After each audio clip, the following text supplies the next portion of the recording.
Hello all, and thank you for visiting the channel. We are MC Automation, a specialized team dedicated to the design, implementation, and integration of communication protocols for embedded systems.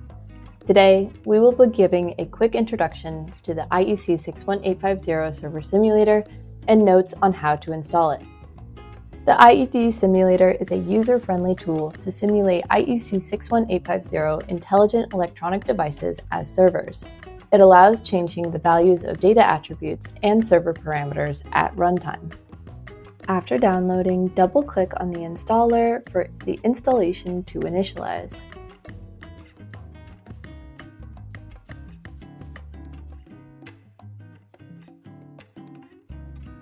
Click on Next and choose the components you desire to install. If the Microsoft.NET SDK window shows because you have an older .NET version, click on Repair to update the version.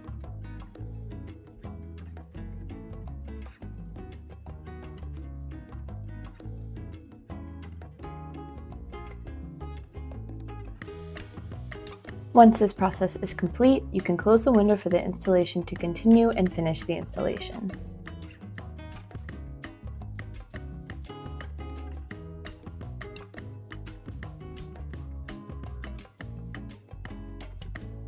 On the License Manager window, enter your license key to activate online or generate the activation request file if you don't have an active internet connection.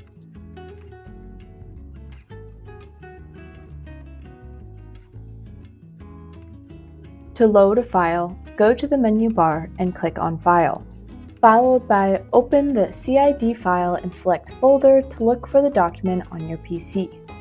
The user can load a CID, ICD, SCD, or IID file.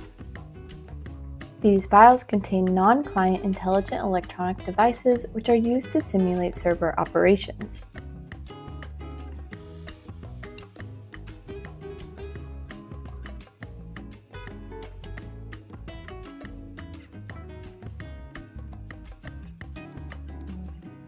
The main window has a tree view where the user can have an overview of the components within the IED, like datasets, control blocks, data objects, data attributes, and more.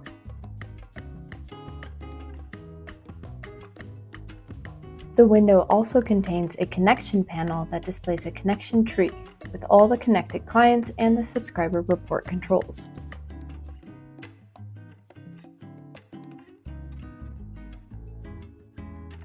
The local IP address and the TCP port for each can be set in the respective text box. Log messages with reports, warnings, and information about the server during runtime can also be found in the main window, as well as messages that indicate a change in the values or status. Log messages can be copied, deleted, and saved to a file. Servers can be started and stopped using the Start-Stop button. The Reload button can be used for restarting the server if there is a change in local IP address or TCP port without needing to stop and start the server again. Configured data attributes of logical nodes and data objects can be viewed in a table. By double-clicking on the respective data object or logical node, the user is able to change the values of the displayed data attributes in this window by simply clicking on the editable field. It is also possible to copy the object reference of a data attribute by right-clicking on the desired data attribute in this window. The user can also create a new group view by clicking on the Group View button on the menu bar. This feature helps monitor desired data attributes from different logical nodes in one window.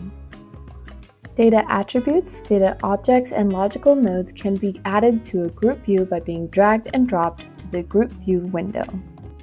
Changes in a data attribute, such as animation or change of value, can also be observed in the group view window tabs. The title can be chosen arbitrarily, but group views with the same name are not allowed. Data attributes of the types enumerated, Boolean, float, and integer can be automated by right-clicking on the respective data attribute in the IED tree. Automation parameters such as alternation time and alternative values can be configured in this window. The automated data attributes and their automation configuration can be viewed by clicking Edit on the menu bar and going to Automation Configuration. The automated data attributes can be started and stopped, deleted, and reconfigured from this window. The access of the client to write on specific data attributes can also be configured by right-clicking on the data attribute in the IED tree.